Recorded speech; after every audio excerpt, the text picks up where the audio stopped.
honors their past, present, and future. The township values and respects their culture, heritage, and relationship to the land. Thank you. All right, mayor's remarks, since last council meeting, so we don't have too much of a list here. Deputy Mayor and myself went to the Cadet Week inspection. The 661 Lieutenant W.A. Sharp Air Cadet Squadron. We did that after the council meeting and gave them a certificate, so they're appreciative for that. Next, we had the Volunteer Appreciation Night for the very first night, so I think that went well. We had exact numbers, but around 50, I think, so I was happy with it. And hopefully next year, like I said, it will even be more involved. The mayor did the truck pull. 35 seconds, pretty good, we weren't last. And then I went to the fire department, they had their open house. I got a hot dog there and stood around for a while, then I went home, do my chores. A week ago, Sunday, Deputy Mayor went to the Prescott Curling. You want to say a couple of words about that?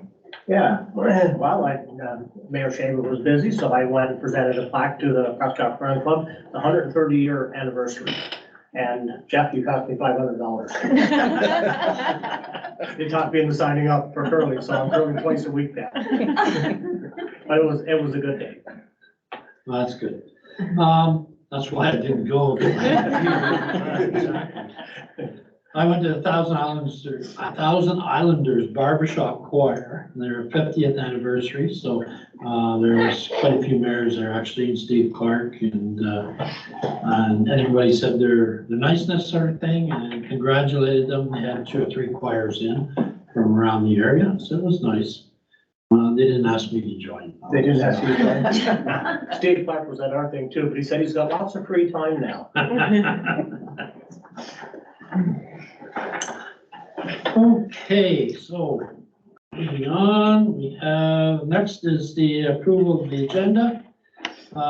Moved by Councilor Cooper, seconded by Deputy Mayor Winans. Be resolved that the agenda for October 23rd, 2023 be adopted. Does anybody have any additions to the agenda or anything? See nothing? Call the question, all in favor? Carried, thank you.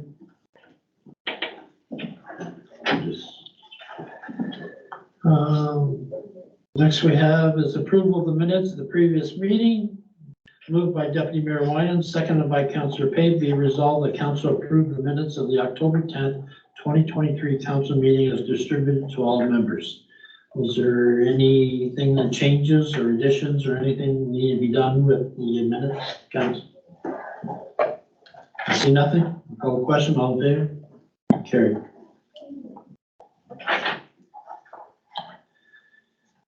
Is there any disclosure of pecuniary interest or general nature thereof from anybody? Okay, see nothing. Any business arising from the minutes? Didn't see nothing. Delegations and presentations. And tonight we have our financial audit statements. Whoopee. I don't take offense. We gotta understand this. Anyway, it's Lori Hubert is here from KPMG.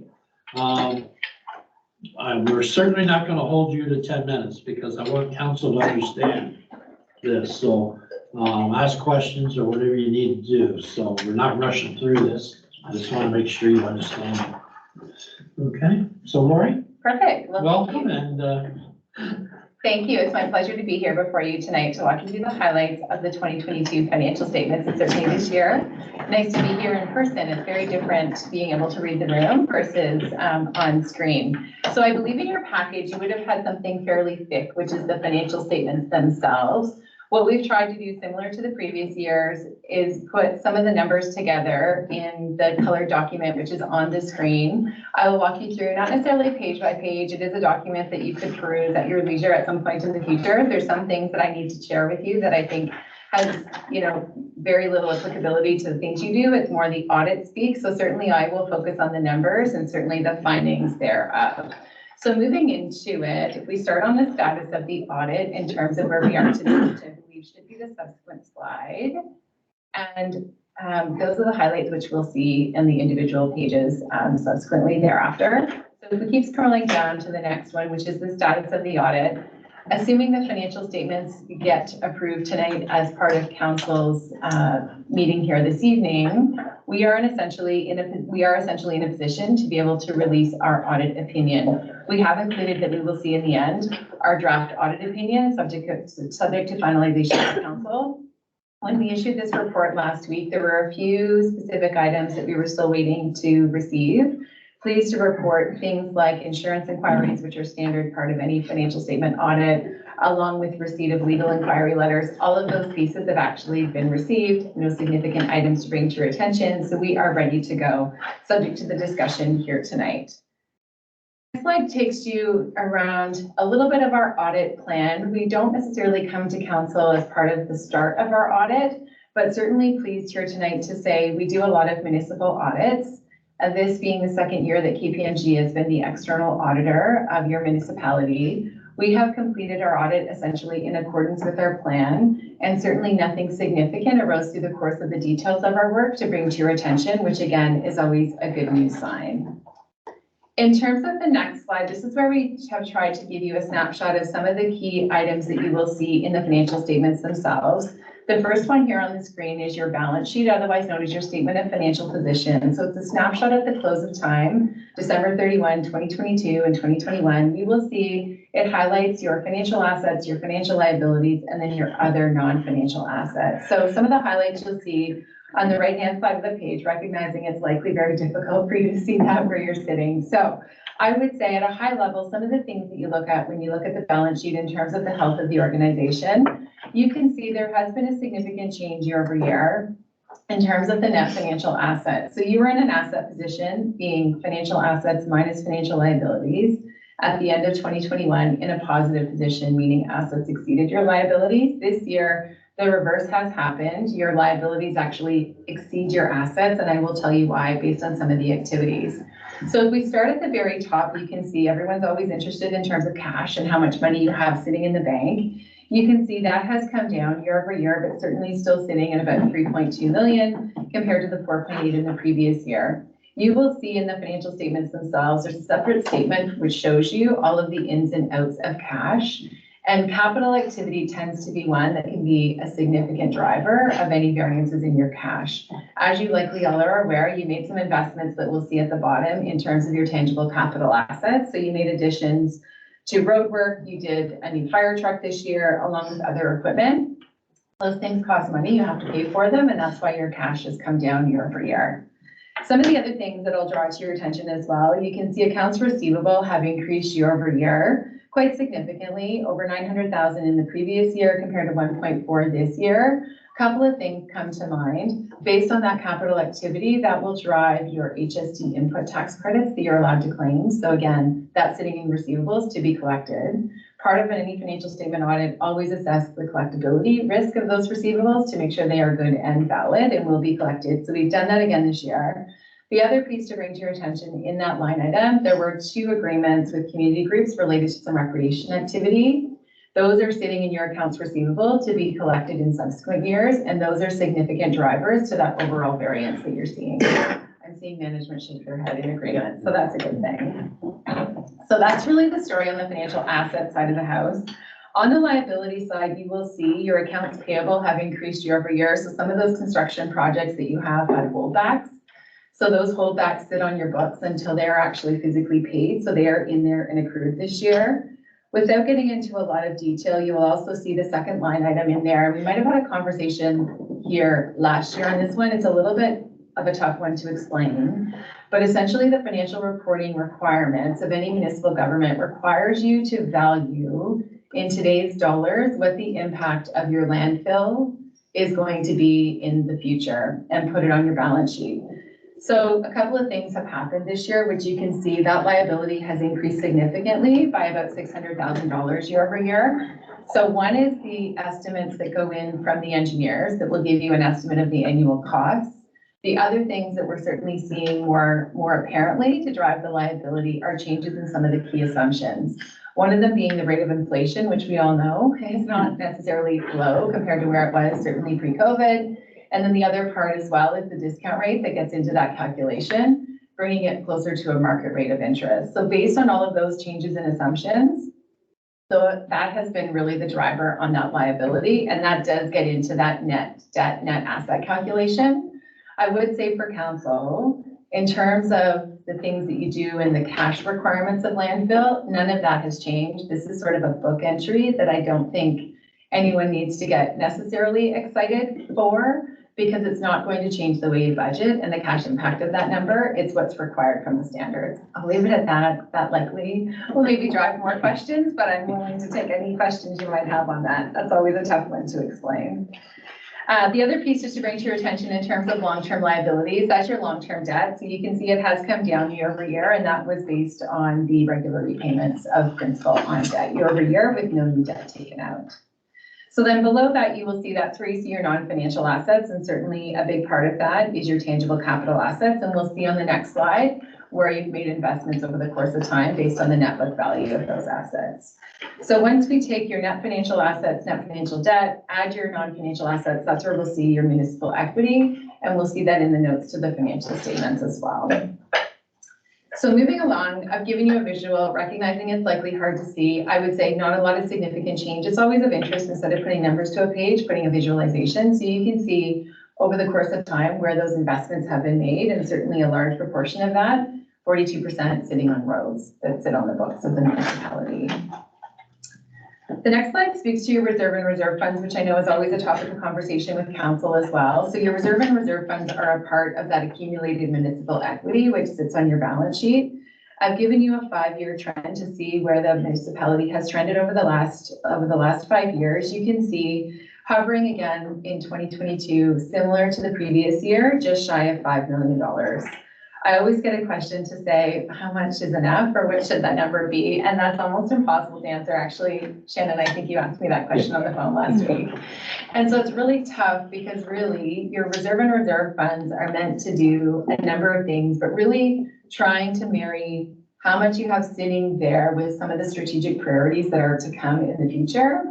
And I could say if I had 10 municipalities stacked together, each of them would have very different priorities. And so with that, it's really hard to say. There's no one size fits all. And I certainly think your CAO has that in hand quite well.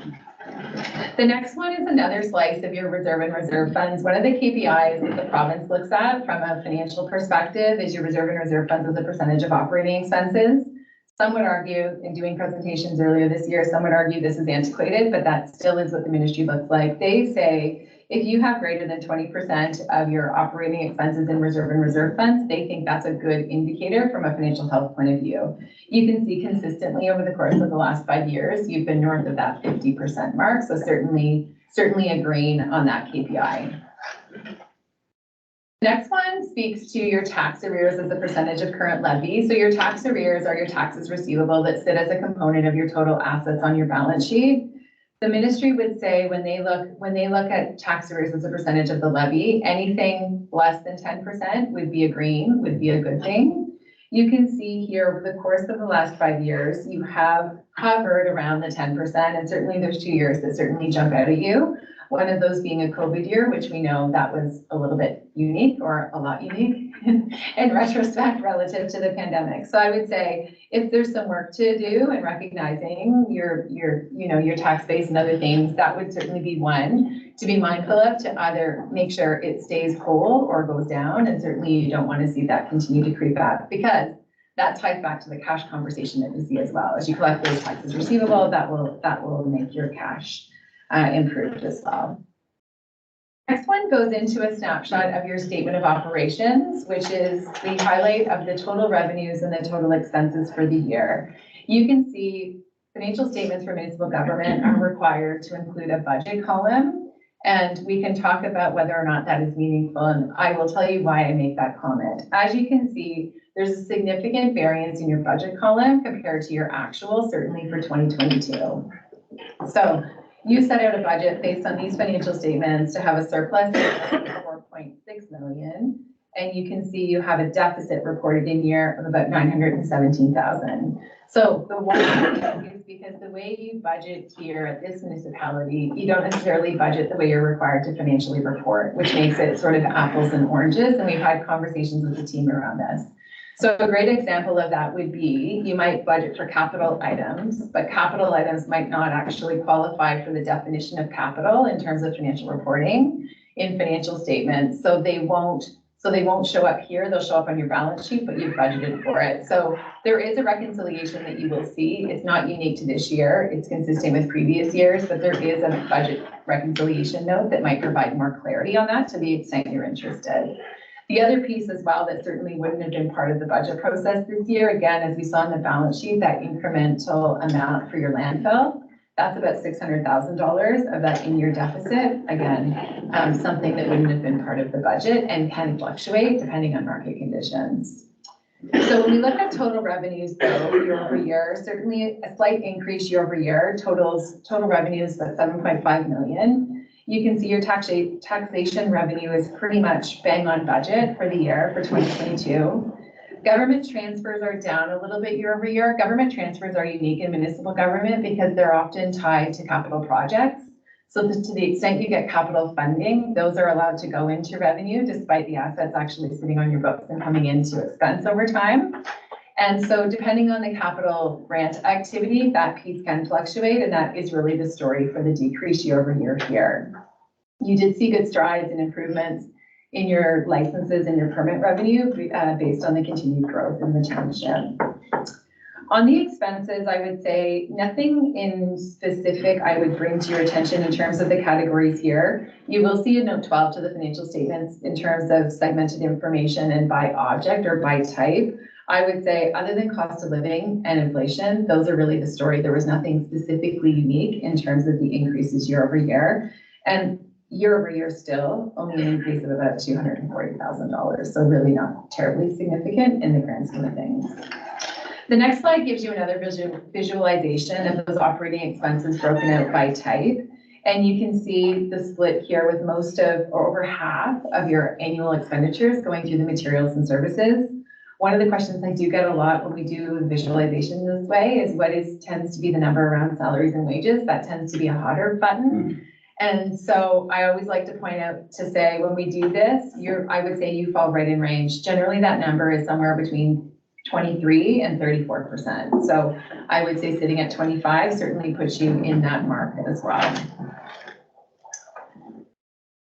In terms of the numbers in the audit, just for your information, you can, I don't know how I'm doing for time, but hopefully Don't that's worry okay. about it. I'll be quicker. I I'll will be quicker. forward. Okay. I'll be thorough. I am thorough. So audit misstatements, briefly, a financial statement audit has a concept, what we call materiality, which is meant to say what would change a user's decision on the financial statements. We don't look at every single transaction. We would be here a long time, a lot longer than what we were here. And so basically we set materiality every year. That certainly sets the stage in terms of the volume of activity that we're required to look at. So you can see we did increase materiality this year for two reasons. Last year was year one. Year one, when we take over a financial statement audit, we're a little bit skeptical, I would say, and like to be a little bit conservative to make sure we're kicking the tires hard enough in that first year to perhaps pull out any skeletons, which we did not. So we felt comfortable based on the results of year one. We increased materiality to be $200,000 on the financial statements as a whole. We audit to a much lower level to the extent we identify any differences greater than 5% of that number, which is why you see $10,000 on the page here. That was really our threshold to have conversations with the team, whether or not those items were going to be corrected or left uncorrected. So on the next slide, you will see we did, as we were completing the audit, we identified a few different entries here, some being judgmental in terms of collection risk around certain receivables, but in aggregate, you can see $70,000 is the total of things that are not corrected and not incorporated into these financial statements. There were another set of entries that were incorporated into the financial statements. So based on what you see here, relative to that concept of materiality, we're certainly comfortable letting the financial statements go, being presented as a clean audit opinion. Next slide speaks to control deficiencies. Through any financial statement audit, we are very much required to gain an understanding of all of the processes that culminate into the financial statements, primarily around financial reporting. I have an obligation to you, being those charged with governance, to share with you anything that might be, in our view, in our judgment, a significant control deficiency. So pleased to report, we have not identified any of those. However, you will see at the bottom of the page, we consistently make other observations. So it might be areas of best practice, performance improvements, and so on and so forth. That comes to you, I believe, at a later session via a management letter. So I can say at a high level, certainly nothing significantly new was identified this year compared to the previous year. And I can also say that certain items have actually been closed. So we're seeing traction, certainly in the right direction, with nothing new identified in fiscal 2022. In terms of what was new and different, either on the accounting and the audit side, I will skip a few pages, Shannon, if that's okay. We'll stop here briefly, just 5 seconds. There was a new audit standard that we were required to implement across all financial statement audits in Canada this year around our risk assessment. So a KPMG financial statement audit continues to be risk-based, which means we stand back, look at the financial statements as a whole, try to identify where we believe there's a greater risk of material misstatement occurring, and then certainly fleshing out procedures to mitigate those risks to an acceptably low level. This new standard came into play. It's really a risk assessment at a more granular level of detail. And interestingly enough, this new standard also includes additional IT risks that weren't necessarily being required to be addressed in previous years. So things like IT controls, cybersecurity risk, all of those things are certainly wrapped up in this new standard. So we've adopted the standard, nothing significant to bring to your attention either in that regard. In terms of the numbers and the accounting policies, you will see them articulated in the notes to the financial statements, but the financial reporting framework for 2022 did not have any significant changes. So nothing to bring you up to speed with there. However, I will take 10 seconds to say that will not be the case for fiscal 2023. Fairly new significant standard coming into play called asset retirement obligations that I know the team is very much aware of. So stay tuned for that. That will not be the case for 2023, but we're working on that now. So moving into the appendices towards the back, in terms of our ability to be able to, Shannon, if we keep going to page 23, it should say appendix 1, other required communications at the top. Perfect. We are required to be independent. So to the extent we might provide any non-audit services to you through the course of the year, we can. We just need to make sure that we're not putting ourselves in a position of management and impacting that independence. There's nothing that we've provided this year that would put us in that situation. So again, free and clear from an independence perspective. So all of these pieces really culminate together in the next slide, where we've reproduced in this report the same draft audit report that is included in your package. It's a lengthy report, but that is what a standard audit report does look like in Canada, in draft, saying that we believe the financial statements present fairly in all material respects the financial activities for fiscal year ended 2022. Of course, expected to be dated this evening. And there's a lot of other information in the back of the report. We've got them in appendices really for informational items. Perhaps this is a great place to pause and welcome any questions from the group if you might have any. Members, if you have questions for the night.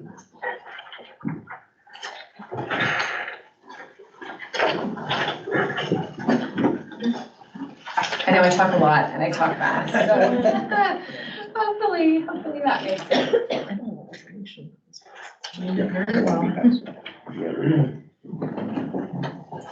So I'm just trying to look where it gives me the bad news and the,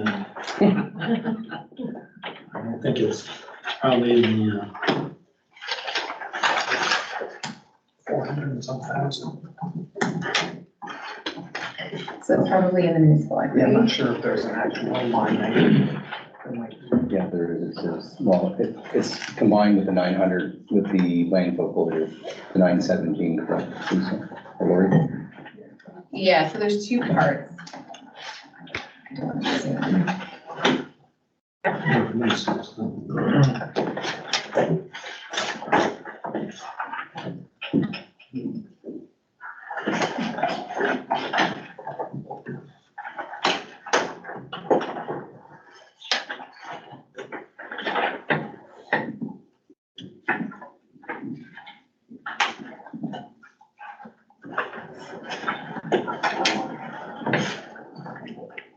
Can't seem to find it, anyway. So, I know I read it somewhere in the draft.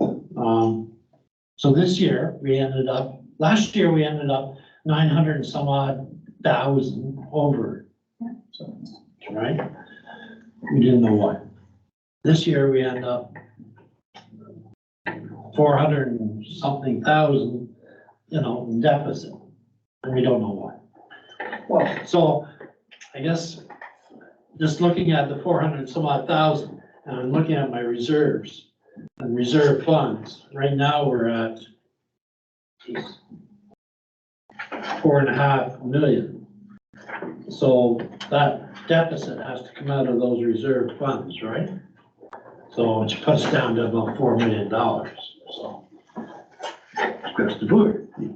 Anyway, yeah. So you'll see that in note 5 to the financial statements, Yeah. which I think is exactly where you're going, page number 12. You will see as a component of your total municipal equity, the unrestricted surplus in your deficit for the township in 2022 is negative 486. Last year was positive 734. I think that's the one you're referring to. Yeah, probably.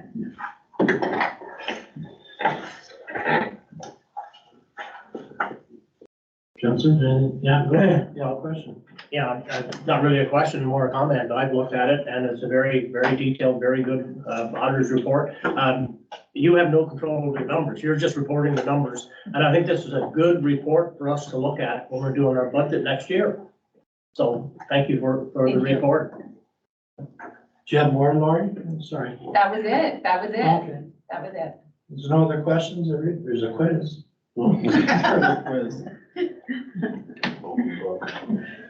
No, I guess that's it. Shannon, I'll let Shannon speak in a minute, but, I'll tell staff while they're in the room. This has gotta stop. Last year, we were over, said 900 some odd thousand. This year, we're in deficit. Can't be done. So anybody has skeletons in the closet, get them out by year end. All right? Because, it's gonna be right next year going on. It has to be, okay? And that goes for every department. So, sorry, Mr. Shannon. So certainly just a few things, Mayor. So what will be done at our next meeting is our treasurer will bring a report back to council to approve the financial statements. And then we'll also bring a report back in regards to the management letter.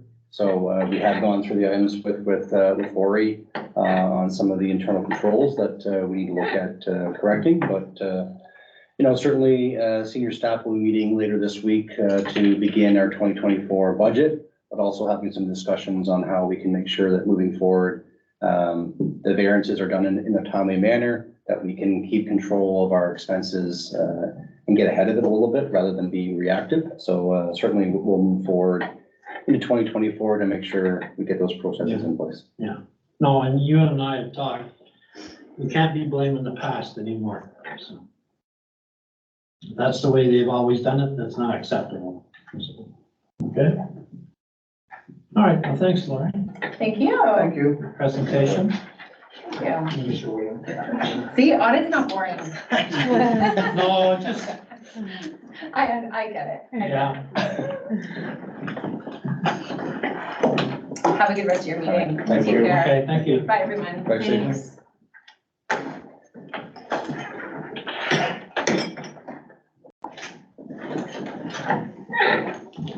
The safe drive where Perth?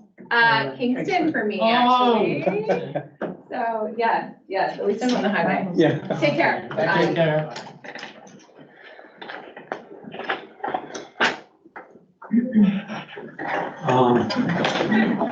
Yeah, I hate to dwell on it, but how do you move forward with trying to budget something?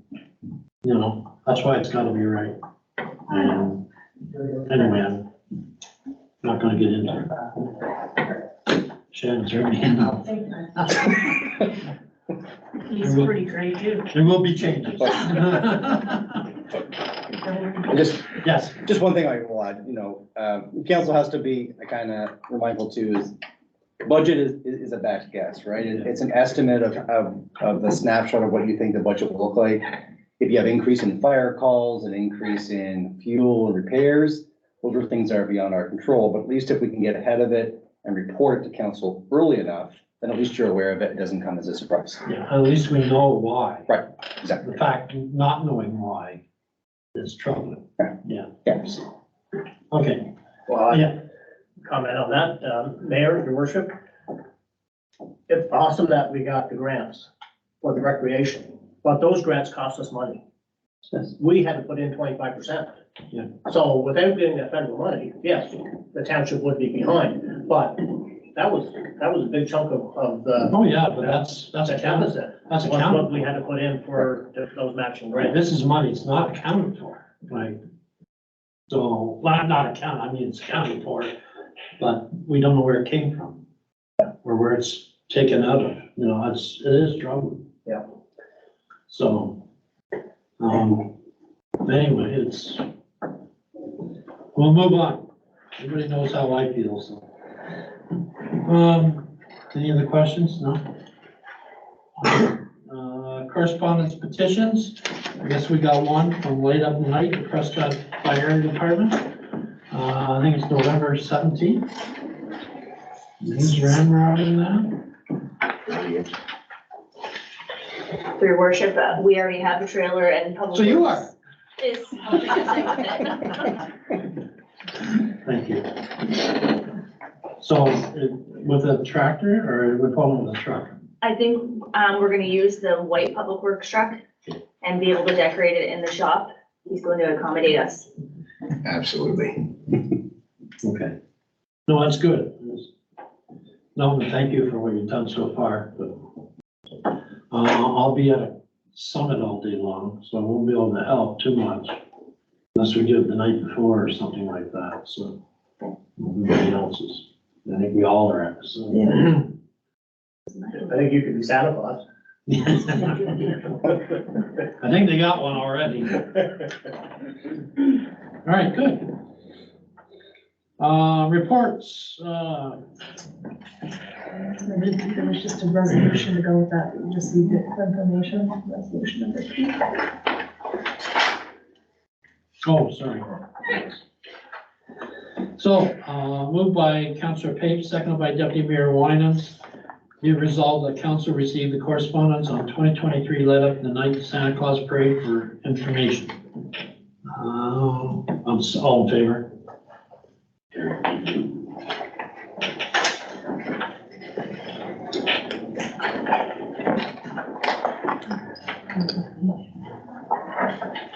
Okay, counties. We had a counties council meeting, but mostly happens at counties council meetings. It's usually at the end of the month and you're just passing the bylaws. So really nothing kind of came out too much of that. So.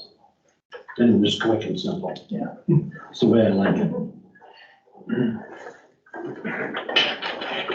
South Nation and Rideau Valley conservation areas. Yeah, both South Nation and Rio Valley are both starting to work on budget, and they've come out with some draft proposals for fee increases. So that's gonna affect the township, because there's fee increases because of salary increases and COVID, or inflation, the COLA funds.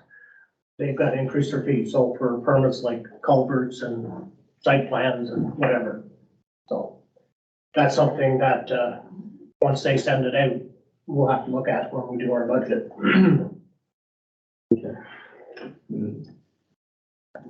Any questions from the deputy mayor? Okay, thank you. Recreation, who wants to take this on? Hendrik, anything? Nothing from Donville, or Maine or this week. But if Michelle Bowman doesn't mind, I did attend the Maitland, Halloween party on Sunday, and, it was packed. We got there shortly after it started, the parking lot was full, and you could barely move inside, but it was great to see everybody having fun, and, really, big shout out to all the volunteers that put that on, because the kids all had a blast, and some of the parents did too, and it was fun. It was a rainy day, it was a good day to spend inside of the Halloween party. Okay, deputy mayor? Yeah, for North Augusta, they're having a meeting this Thursday and are gonna try and come up with a site plan for the lot where the Sonic Hall was. And they've got their wish list. They gave it to Shannon. It's quite lengthy, but we've got to look at it realistically and see what we can do within budget. That's a big thing. We're definitely staying within budget on this one because this one, because they are a candidate of a council, member of council, committee of council, therefore we are responsible, separate from the other ones. Any questions for Dr. Justin? Councilor Henry? Through your worship, we did have a Maynard Recreation meeting last week. They're moving forward with their projects, hoping to have the rink done within the next couple of weeks, and that's all the update I have right now. Yeah, I heard that. So that's good if they can. Hopefully the weather will cooperate. So it's good. Councilwoman? Through your worship, Merck had a meeting last week. They also revoted or did their voting for their, oh my goodness, for all of their members. All of them stood. James did step down after being the president for 10 years, and they presented her with flowers and a card, and Deputy Mayor was there. I'm speaking right now. Deputy Mayor was there, and Shannon was there, and Kathleen was there. So they were very thankful to see all of council's, the members of council. So they do have a new board going forward. They were happy to hear that Kathleen got her new position, and they're very excited about the partnership between the township and the rec committees. They also, the people from their golf club was there. Or sorry, their disc golf club was there. They have 8 holes. They're upping it to 11 holes. And the Merck board itself donated $2,500 to the disc golf so that they could buy more baskets. They're looking at possibly doing a fun day for the disc golf. And they also have every Thursday, they have a play group. It's called Little Acorns. And it's Thursdays from 9:30 to 11 for babies to 4 for parents and caregivers. Okay. Any questions, Councilwoman? No, sounds good. Oh, sorry, and they do have a Christmas thing coming up, but it's not till December, so I'll remind people when it gets closer. They're having a Santa Claus, believe it's a Santa Claus breakfast. Oh, good. Yeah. And library? No meeting. No. Okay, Economic Development and Tourism Committee? Your worship, we haven't had a meeting. We had we had a meeting last week. It was the business of the year, wasn't Last one. No, The it was Maker's Maker's Map Map. it? meeting Oh, was Maker's last Map, it was week. Maker's, that's what I'm thinking, yeah, okay. All right. And that went well for the first time. We had about 10 people out, and they seemed to basically mingle with everybody and got the word out, so hopefully they'll pass the word on, so.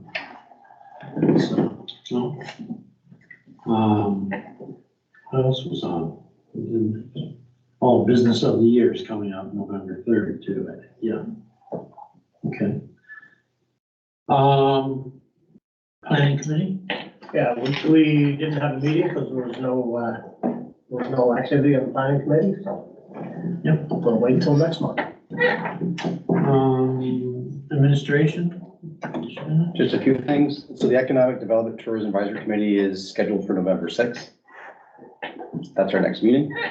Also pleased to announce that Kathleen is the new manager of Park Recreation Facilities. So we'll be looking at backfilling her position over the next couple of weeks. For Councillor Henry, I'm glad to know that for Maynard Recreation, that the cement will start being poured this Friday. So we've got the cement and the formers all lined up to get the job done. So by the weekend, we can't be playing on it yet, but at least it'll certainly be poured, and John was a big help in getting that all organized as well too. So that's it. Thank you. Good, thank you. We had a police services board meeting, last Friday. Inspector Kingsley has been, sent to regional in Smith Falls for a while. And in his place, they brought down an inspector from the Ottawa Valley up by Renfrew. And Newfield is his name, and, he's kind of running the show here now. Other than that, they went over the stats. We're okay, but of course, the police never think okay, they don't want net zero, they don't want anything going on, so. But they didn't see any big trends or anything like that, so. They see, they mentioned a lot of this where you get on Facebook and they see a lot of people saying, who's this vehicle? What's that vehicle? And they've had that problem for the last, well, ever since COVID, because people have been home now during the day. And the people that are coming, they're always done that, but the people home during the day never saw it before. So instead, they're getting on Facebook or they're phoning the police saying suspicious vehicle. Now, that's not all the case, sometimes there is, but that was one of the explanations he gave us too, so. Okay. Staff reports. First of all, we have the drainage follow-up report.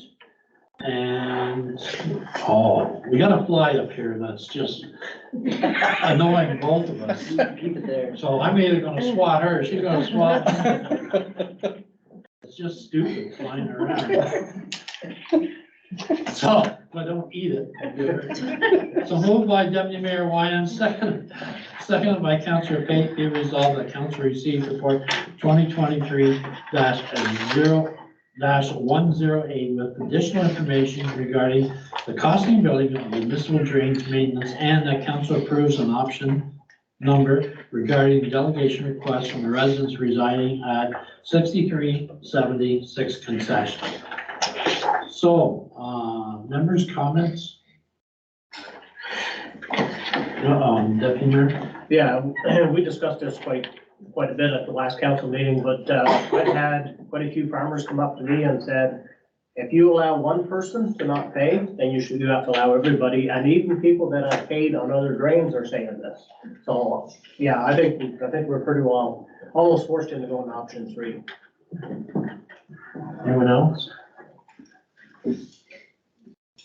Councillor Bowman, Councillor, I know you had concerns last week, so. For me, I mean, I still feel the same way as I did last week. I get the whole fact of, you know, if we do it for one, we have to do it for everybody. I get that.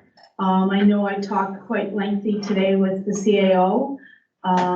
Is there something we could do for the new homeowners, like as Deputy Mayor Wyand said last week about doing zero interest, to give them some sort of break? I don't know. I have a hard time holding these people accountable when they didn't own the land at the time the work was done. I get they benefit from it. I get all that. That's my opinion, and that's all I have to say. Yeah, but you gotta treat everybody Yeah. equal. That's the big thing is. Yes, Councillor. Your worship, I kind of feel similar to Councillor Bowman. I have done a lot of digging and reading and on this, and I totally understand where this resident is coming from. That said, we're by far not the only community that has issues with drainage and potential billing issues and stuff. I think, from a responsible side, from the township perspective, to me, option number 3 is the only option, but with the condition that I'd really like to see some kind of, payment options put in place to make it as easy as possible for these residents to settle that. But my personal standpoint is that we have to really, for the fiscal reason only, go with option 3. Your worship, I was very concerned about these residents having to pay this, given that they didn't live there. I talked to the CAO today as well, voiced my concerns. He kind of clarified some things. kind of helped out, and I think we have to go with option 3. Yes, and there's nothing, that's great, we question things and have staff take a second look at it and everything else too, so. I'll let Mr. Garrity speak in a couple minutes, but, first of all, I apologize for being so down on the budget, but I'm just not used to that coming from the private sector, okay? And this is another example of not getting things right and our residents had to pay for it. And we blame people from the past. Again, this is what we gotta stop. That's what I'm parking, okay? So, but moving forward, it will be kept up to date, and, yeah, I agree. We gotta do something, like, they benefited. It's 492,000? Well, okay, we start off with a tax levy of 9% right away. So how would the rest of the residents in this township feel? Because we just lost $500,000. So that's a way we can look at it too. And I think there'd be a lot more residents, I'm very unhappy with a 12% tax hike, I tell you, so. Because where the money's gotta come from somewhere. So, anyway, those are my comments, but I do believe you've gotta help them out somehow for those that just bought land and weren't aware of it. I feel for them too, and I think, yeah, maybe we should take a look at seeing what extra we can do for them, because I can see myself quite easily being in those shoes too. So I'll let the CAO speak. Thank you, Mayor and Council. So just a few things. So, certainly, by no means do we, moving forward, will we have municipal drains at 7 years outstanding. But certainly, I think at the end of the day, whenever they pay the bills, they are benefiting from that maintenance work being done. And I think some of the issues is the education piece around what a municipal drain is all about, especially for people who are moving from the city into the rural areas, is understanding that you might not see a drain on your property. It might be 1.5 kilometers away, but it's still within that watershed, which is capturing the water and bringing it through a drain.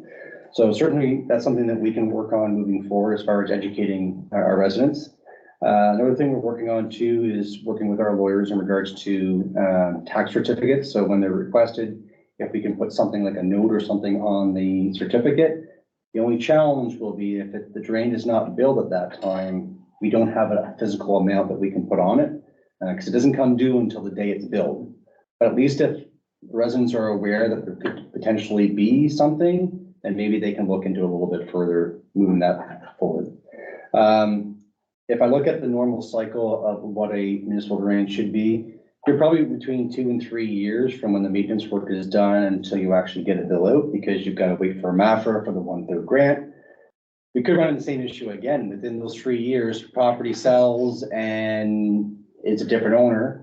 It stays with the property. It won't be the 7 years, but it still will be 2 to 3 years. And then the other thing is the current policy right now for a 5-year debenture indicates that it will follow the ministry's tile drainage program. I looked it up today. Right now, that interest rate is 6%. So certainly if council wanted to amend the policy for people who were billed after moving, that 5-year debenture could be interest-free rather than incurring any interest over that term. So it gives a little bit of a concession to residents, but certainly in the end, we still collect what it cost us. So that's certainly up for council's discussion. I think that's a good option. I think that should be offered to the residents. If they want to pay it up front, that's fine, but I think that would be the best what we can do. And I get option 3 is the option that we have to go, and for me, I just wanted people to know how I felt about it, but I agree with what the CAO is saying. So just getting back to the tax bill we get each year. Can we, and I think the Deputy Mayor mentioned this last time, can we put something on that for municipal drains? Now, The thing is, you put municipal drain cost or expense, something like that, you may not have a figure to put in there.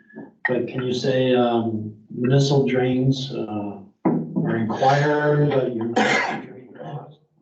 I would say if you could put on there, your property drains into the Tanny drain, or the Fox drain, or the Rude Rock Young drain. Mhm. Just a little, just a notice, just a little highlight, and that's it. Nothing about, because you don't know what the cost is gonna be the next time or whatever. Just a highlight to let them know that property is in. And I don't know if that would, if the new owner buying that would see that, if they look at if they ask for the tax bill, they would see. Your worship, I'm just thinking how they do they got a form, Yeah, okay, so they can't be different on each one, that's why. right, so, through the chair, you probably could put a note on there saying that your property could be subject to municipal drains. But if you want to get specific with each of the drains, then that would be someone going in and manually putting that on each of the property records.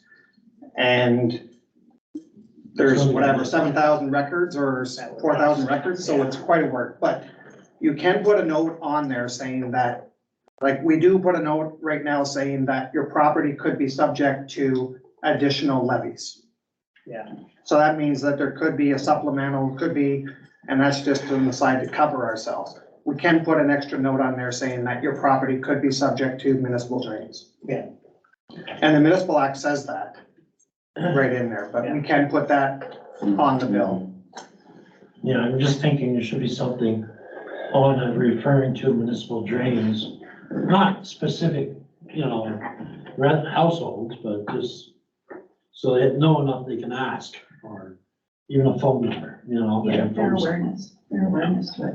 As CAO said, somebody coming from the city, 9 times out of 10, they're not gonna realize that, right? Correct. Or, just moving properties, buying properties within the resident, you may not know that you have a drain, and, in the realistic world, it'd be nice, but it doesn't always happen that way. Yeah. Hence, Go ahead. Yeah, we'll look at some, some other possibilities, where I came before is we had a GIS system that had all the municipal drains in our GIS, so if you hit on a municipal drain, it actually showed all the properties within that watershed, which then you could look up kind of a roll number, so if there was a property selling, you could just search it and it would come up whether it's in a drain, so maybe we can work with something with the counties on getting that up to date, or getting a summer student in next year that could put all those drains into the GIS system, so we'll look at some different options of Perhaps where some we can. information on the website too, so people can educate themselves and Yeah, familiarize. I know a few other, I think, did South Dundas have one? Did I see one for South Yes, Dundas? I think yes. so, yeah. yeah, so we can do some education about how it's not your road ditch in the front of your property, it's a maintained drain that is, as I said, could run 7 kilometers and requires maintenance, which could be maintenance every 20 years, depending. So, If I remember correctly, last session, we had Ms. Jones, there's discrepancy on how to pay. Has that been straightened around? Like, how can they pay right now? Go ahead. so certainly I provided Darlene with information in regard to our policy, so how the current policy works is anything that is within $300 of a specific drain, you have 12 months in post-dated checks, and I was talking to Treasurer Tay, we can work out e-transfers or whatever. You've got 12 months interest-free, whereas anything over $2,500 is a 5-year debenture, which is interest-bearing at whatever the tile drainage rate is annual. Okay, so we are gonna take that interest away or keep it? I guess that's a question for council. So certainly, the resolution on option 3 right now reads, to comply with the drainage assessment policy is set under 3619-2023, which provides payment options that are available through posted checks and debentures. Council could amend it to say, for the 5-year debenture, interest-free. Now, do you want interest-free just for people who have moved, who have bought a property within the time of billing, or is it interest-free for anybody? Yeah, you gotta be fair to everybody, yes. Well, I would say give them the option, do the interest-free for a year. Somebody wants interest-free, they pay it over a year. They want 5-year debenture, then they go with the low interest rate that we can offer. Okay. So that won't affect our budget then. Anyone else? Want to add the payment options to change, transfer. Yeah. Well,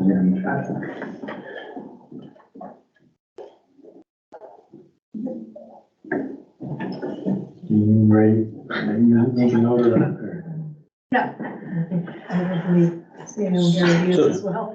So if council is good, what we can do is we can move forward on this one. And what we'll do is we'll bring the assessment policy back at the next meeting with the change of, if council's okay, is the over 2,500 will be 1 year interest-free, 5 years interest-bearing. And we're also going to amend that's not just posted checks. It can be e-transfer, it can be cash payment, all that kind of stuff. So we'll amend that so it's a little bit clearer for council. If that's what council's direction is. I'm looking at everybody. Yeah, I would move that if you need to move it.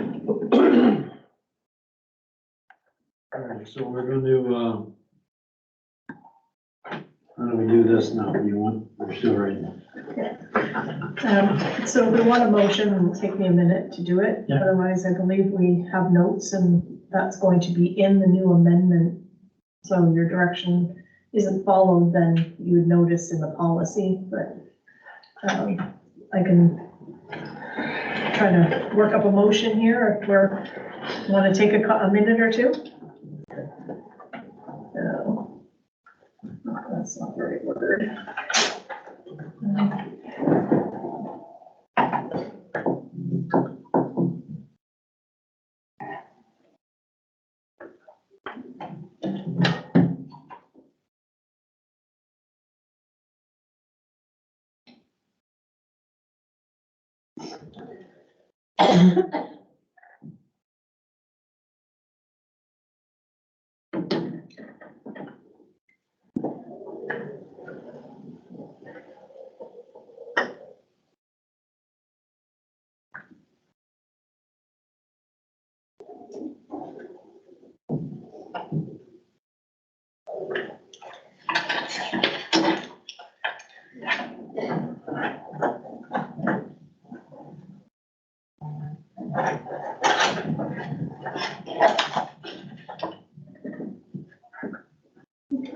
And so I missed the last part after amend drainage assessment policy to include for bills over 2,500 would be interest-free for 1 year or payable over 5 years as interest bearing.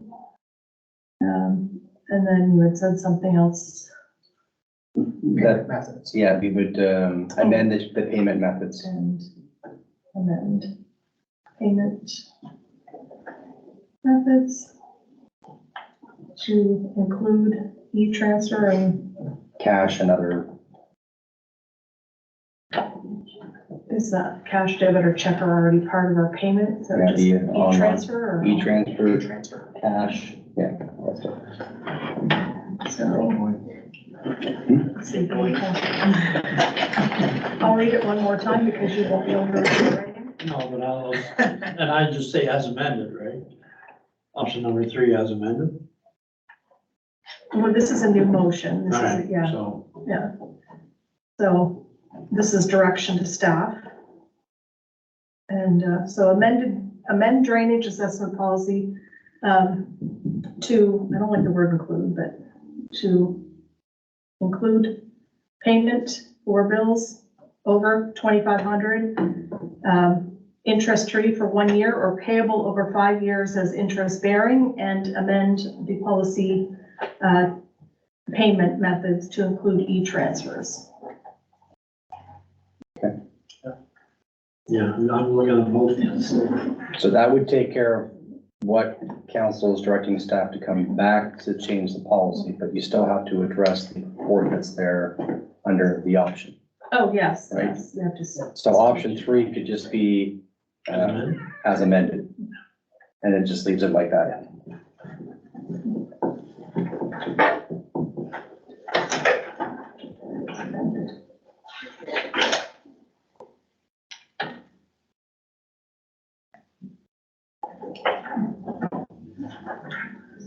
Council approves option number 3 as amended regarding the delegation request from the residents residing at 6376 concession. Everybody understand that? Yep. Good. All in favor? Carried, thank you.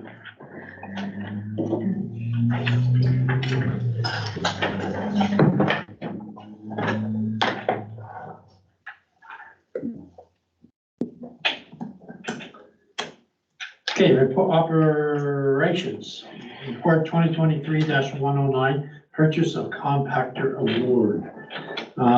Moved by Council Page, second by Deputy Mayor Winans, be resolved, the council authorizes the clerk to enter a purchase agreement with the Waste Quit Equip for a cost of $27,747.40 USD plus taxes and fees for garbage compactor for the Maynard transfer station. I'll just have one comment. When we get staff reports, can we have them Canadian dollars? Because everything we do is in Canadian dollars, so I'll leave it up to staff to convert it to Canadian dollars. I don't care how many US dollars there is. Anyway, just a point.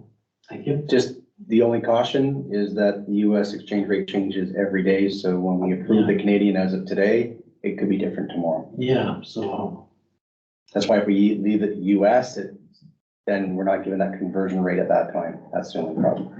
But certainly I get your point. there must be other ways around that. We'll figure it out. Yeah, no. Yes, yeah. You know, the last few years, we've done,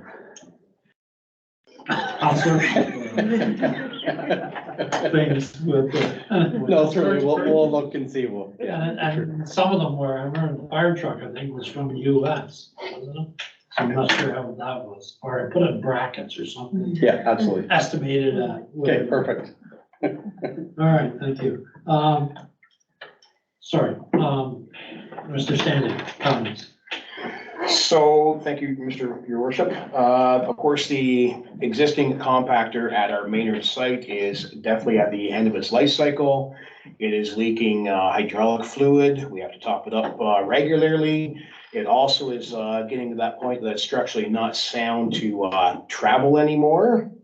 So with this new unit, it'll get us it's got all the bells and whistles. It's a 30-yard compactor, one-piece unit. It comes with a 5-year structural warranty, 2 years for parts and 1 year for labor. It has all the bells and whistles on it for safety, and it gives us an 80% full line, and it also gives us 100% full line for lights to tell us when it's full and approaching the full mark. And if anybody has any questions or concerns, of course, I have all kinds of information here for you. It's 21 feet long. You couldn't get anything bigger due to the tandems that the tandem trucks that they are traveling with to Moose Creek. So it had to be the 30-yarder and the 30-yarder only. Yeah, so just my own knowledge, last year, we talked about replacing 2 compactors on the budget. Did we replace any of them? So right now, the Maynard transfer station, we own that one. The one at the North Augusta transfer station, Fast Eddie owns it, we rent it. So that's why we went with one this year. Okay. Yeah, Deputy Mayor. Yeah, but, one in Maynard, we own it, but Fast Eddie rents it from us. That's what was in the report, and it didn't make sense to me why we rent one from them and they rent one from us. No, it doesn't. Hey? It absolutely does not. Oh, no clarification on it. No, I cannot, no, I've got all the paperwork there just recently for all the garbage there, the transfer site, so. No, it don't make no sense. No insight, say you. When I read the agreement, yeah, we were renting one from him and he's renting one from us. There's no cost that gets filtered through, but it's, yeah, something that we can certainly look at changing in the future for sure. So another question then, because this is a new contractor we're gonna put in, so his rent should go up.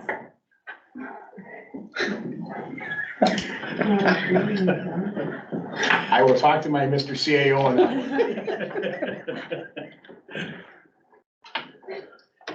one. The end of 2023, that's, all right, so any other questions? Calling. I call the question, all in favor? Carried. Thank you.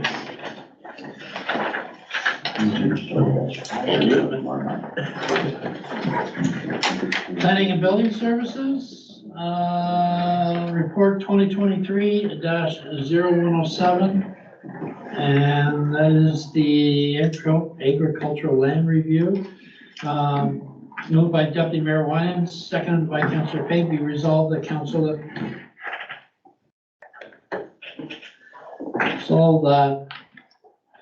council received report 2023-107 for information, and the council directs staff to submit these additional recommendations to the United Counties Leeds and Grenville as detailed report 2023-107 and delineated by township staff on the September 2023 mapping, in addition to the previous recommendations of Augusta Council Resolution 9 dated June 26, 2023. So, Melissa, you want to give us a little verbiage on that? Certainly, Your Worship. So this is just an update to council on the county's agricultural lands review, which has been ongoing. They have revised some additional mapping, and they've asked for comments by the end of the month.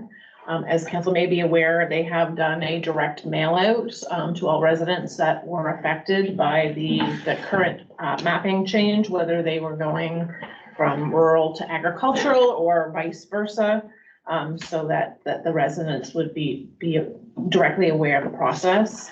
So this report was just to provide council with the mapping, an update on the process, and staff had also provided some staff level comments to the county, kind of removing some fragmented areas.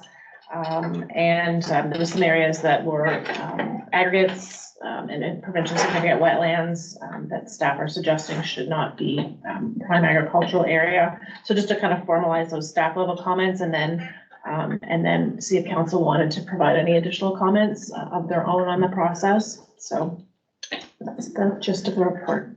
Thank you. Members? Yes. Yeah, unfortunately, when they had to vote on this at county council, we were both at Ontario East.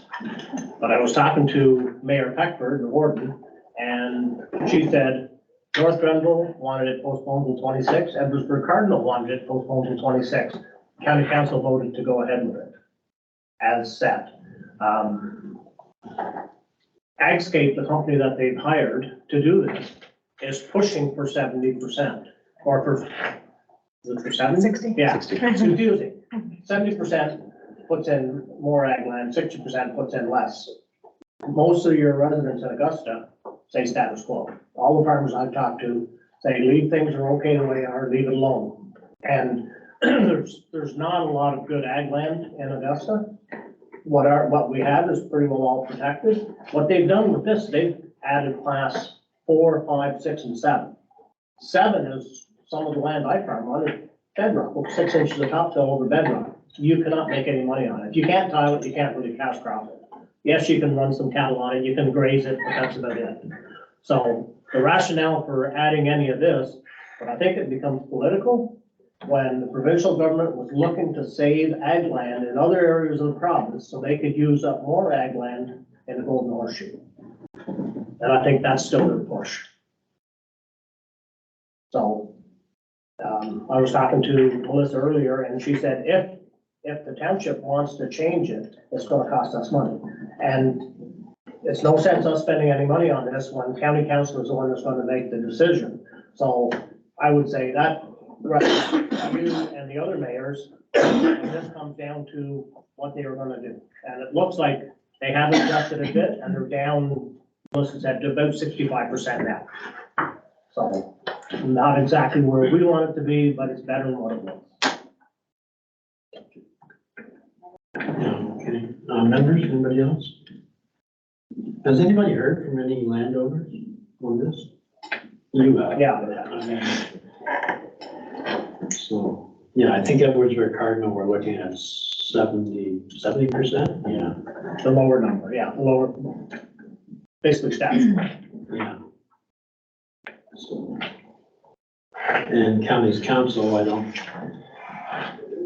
depends if they do well, they did the vote already, but if they goes to vote again, it just depends how they do it with a weighted vote or, you know, because, between North Grenville and Woodsbury Cardinal, Augusta, we're pretty hefty. Yeah, so.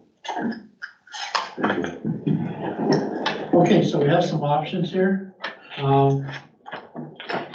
Options, council direct staff to submit these additional recommendations to United Counties, Leeds and Grenville, detailed report 2023-107, and delineated the township staff on the September 2023 mapping, in addition to previous recommendations of Augusta Council Resolution 9 dated June 26, 2023.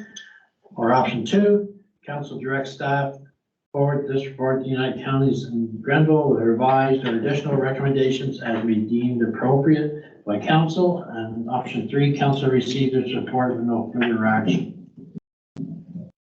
So which option do you like?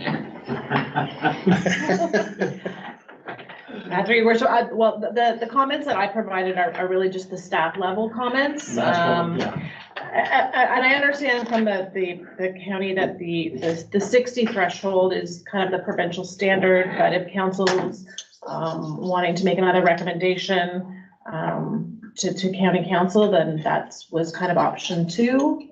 That council wanted to speak to how they felt the process, what the better number would be. I just understand from the county that there might be some costs at the township level to redo the mapping. But certainly council can put that forward and we can see what they come back with and then kind of go from there, see what happens with the process. Okay. So you're leaning towards? I'm leaning towards taking council's recommendation.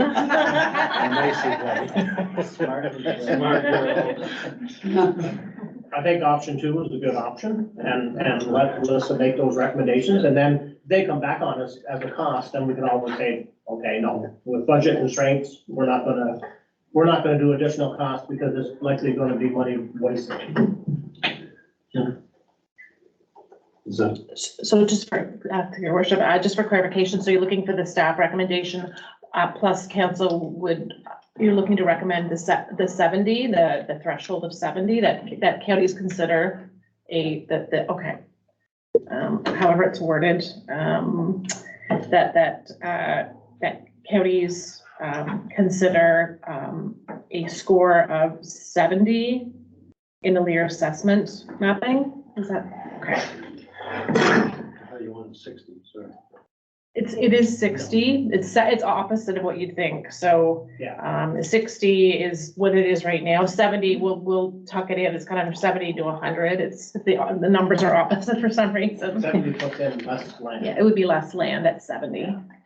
The numbers, it's confusing. No, I had a 75, list of 75, what was it? Recommendations we had to look through the other day, and they couldn't get the numbering right, you know, 2 sets of numbers, so nothing amazes me anymore. Not this time, by the way, this was the goat I was talking about anyway. I think Agscape did that on purpose. Yeah. It's all political. This whole thing is political.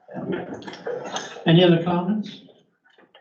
Okay, we'll vote on, all in favor? Sorry, Oh, sorry, oh. your worship, sorry. Yeah, You're choosing option 2, which is. well, yeah, but this is only for, I'm choosing option 2, but again, it's only to let Melissa, our planner, know. Right? How do you want the resolution to?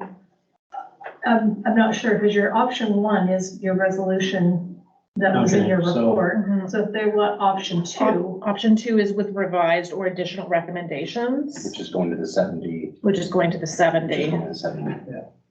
okay, so leave it like it is from your report and just Add add. in. And add into, can you say those words so that? Yes, that, right now, yes? Yeah. Then, okay. Yeah. Okay, so the resolution would be that recommendation, And, and that council, provide comment for the counties to consider a Lear score From 60 to 70. of 70, Yeah, of up to 70. of up to 70 in the Lear assessment mapping. John on the phone.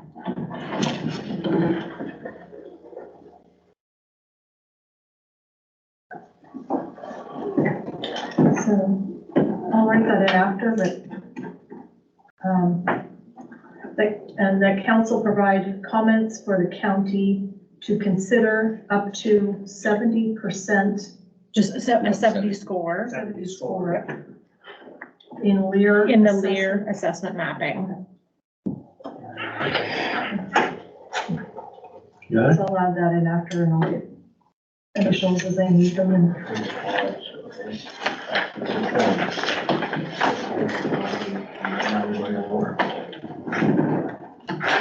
okay, well, okay for the vote? All in favor? Carry.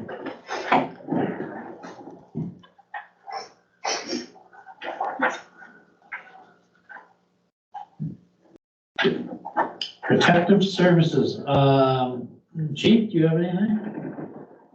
Through your worship, just I wanted to thank those that were able to attend our open house. It went very well for the first time we've had it at Station 1. It went well. We had over 100 people and, we hope to build on it for next year. So. Thank you.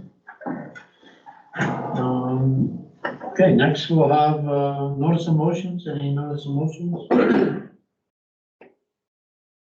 We have our bylaws, moved by Councillor Pate, second by Deputy Mayor Winans. Be resolved that bylaw number 3662-2023 being a bylaw to authorize the execution of an agreement between the Township of Augusta Library Board, and the United Church of Canada be read a first time, second time, third time, and be enacted as read. Any questions, comments on that? This has to do with the parking lot of the church and the library. Call the question, all in favor? Carry. Yep.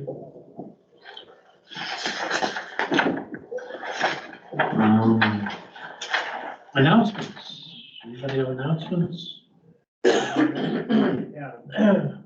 This, on the 29th, there's a Halloween party in North Augusta. So, hopefully it'll go over as well as the one that was in, Maitland.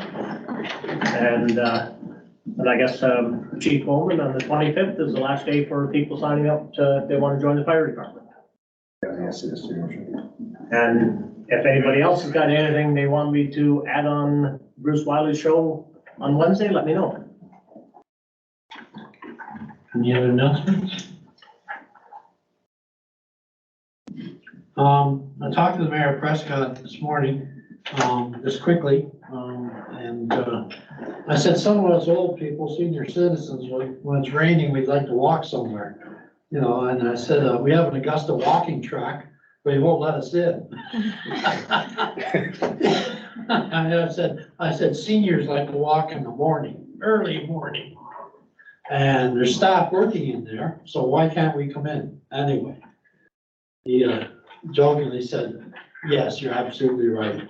Says, they're still doing construction in there, so they don't want the public in there for another couple of weeks. He said after that, he said, it will be open in the morning so the seniors can go out and have their walk and everything else. So if anybody's asking, yes, because right now it doesn't open till 4 o'clock. And we go to bed at that time, so. Anyway, so he promised me in 2 weeks that it'd be open. We're still doing construction. I said, thanks. And just a reminder, business of the year coming up November 3rd. So you have to register for that. So. I thought I left you a sticky note. I Oh, didn't. you did, I threw it away. Okay. Anyway. Reference to Remembrance Day ceremonies, but we all got emails on that this afternoon, which you were included, so. I don't have to announce it. For the public. For the public, okay. Remembrance Day, November 5th, Maynard, 12:15, and North Augusta is at 11 o'clock on November 11th. You got it right? Yeah, you got it right. There you go.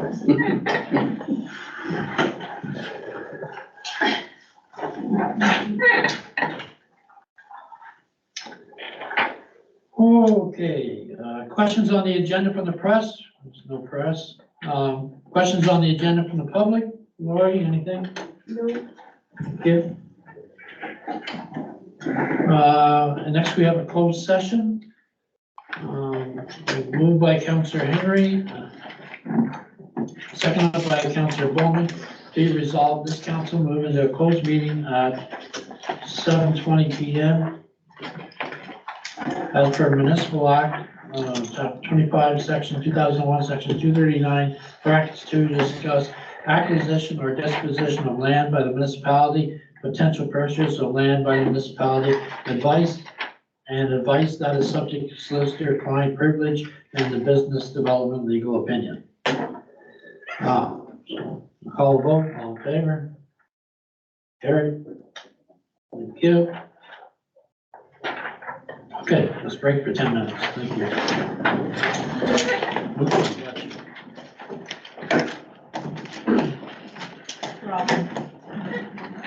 This is the, Adrian, are you going?